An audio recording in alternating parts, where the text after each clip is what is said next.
Hey, what's up, guys? This is C.O.P.S. Checking our public servants. Uh, I have in front of you here HR 6666. Just in case three of them wasn't enough, they gave you four. This is the COVID-19 Testing, Reaching, and Contacting Everyone Act, the TRACE Act.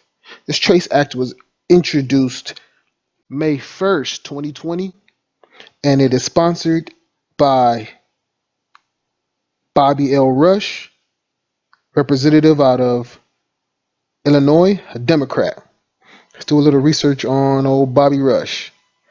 Bobby Rush was a civil rights activist in the 1960s, and Rush co founded the Illinois chapter of the CIA infiltrated Black Panthers. Okay, so he started off thinking he was civil rights activist. Now let's look at what he just introduced. Oh, but before we do that, let's look at who he endorses.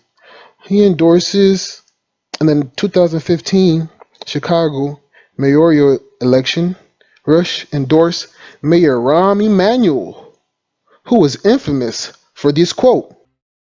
You never want a serious crisis to go to waste. And what I mean by that, it's an opportunity to do things that you think you could not do before. He also is very close friend to former President Bill Clinton and his wife, politician Hillary Clinton. Okay, so now we know a little bit about him. So let's go look at this act he just introduced. May 1st press release. Today, U.S. Representative Bobby L. Rush introduced H.R. 666, the COVID-19 Testing, Reaching, and Contacting Everyone Act, the TRACE Act. This bipartisan bill, so there goes for you people not thinking that this is Republican, Democrat. This is a bipartisan bill, would establish grant program run by the CDC. And who does the CDC get their money from? Let's see.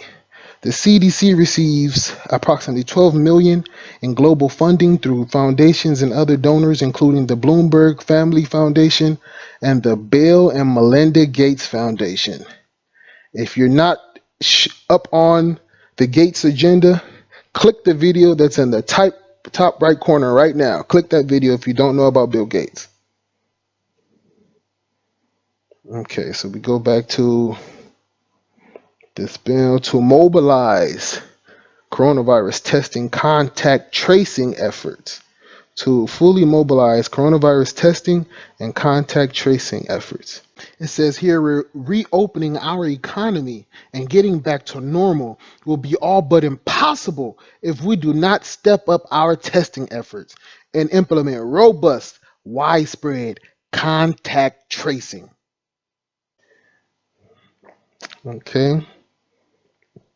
The COVID-19 Trace Act will allow us to do this by creating $100 billion grant program for local organizations to hire, train, and pay individuals and to purchase supplies to run mobile testing units and door-to-door outreach as it is safe and necessary, with special preference being given to those operating hotspots, New York, Los Angeles, all these big cities that had big quote-unquote cases, and medically underserved communities, as well as those entities who commit to hiring from these neighborhoods.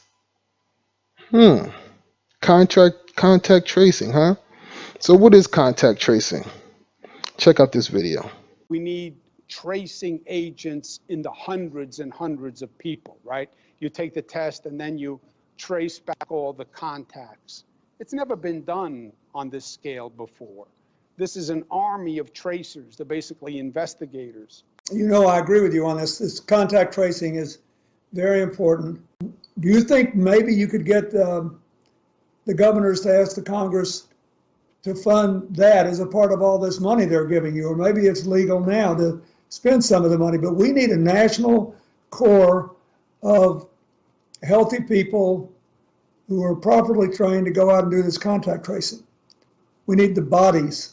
The governor here, Governor Baker, invited us to be part of a consortium and to offer some of the insights and experience we've had in other countries in hiring and training a a group, really a whole cadre of community health workers, or contact tracers rather, I can't help but say community health workers, and they would be virtually trained. They are being virtually trained and deployed right now. What we would do with this is that this virtual group of contact tracers would contact anybody who's tested positive to learn about their recent activities, who they may have been in contact with, and ensure that they can take steps to make sure that they can stay healthy and not spread the virus any further. So the partnership essentially is building on infrastructure that already exists in a place like Massachusetts. And it needs to be part of a whole system. So that includes, ramping up testing. It includes providing really dignified isolation and treatment of everyone who's sick. And it's ensuring that people can be quarantined and at times separated in a very supportive way. We had something like 7,000 people, 9,000 people apply within the first couple of days to be contact tracers, so that we can actually use people who are out of place, out of work rather, who can be trained, even lay people, to do this work. It felt like a good thing for the economy also. But one of the things that you have to be able to do is to track people who are positive. Where were they? Who were they in contact with? How can you hem up any recurrence of this? Massachusetts has recently announced that they're going to try to build a statewide tracking program, and they've asked Partners in Health to run it for them. And they're one of my partners in the work we've done in Africa, Haiti, and other places. But where are we going to get all these contact tracers? With the tracing, because you're absolutely right. The predicate for getting back to some semblance of normalcy is our ability to identify individuals through testing, to be able to trace their contacts, to isolate individuals that have either been exposed or quarantine people that are tested positive. And that's just going to require an army of folks and the capacity of consideration from individuals to allow for their privacy to be impacted by that kind of acuity of attention based upon where they've been and who they talk to. And the capacity of consideration from individuals to allow for their privacy to be impacted by that kind of acuity of attention based upon where they've been and who they talk to. And the capacity of consideration from individuals to allow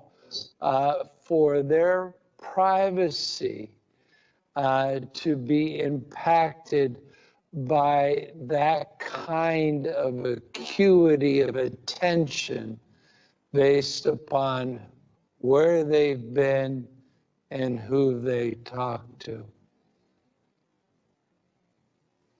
And at the moment, in most parts of the world, due to lockdown, most of the transmission that's actually happening in many countries now is happening in the household, at family level.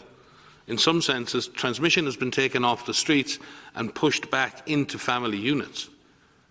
Now we need to go and look in families to find those people who may be sick and remove them and isolate them in a safe and dignified manner.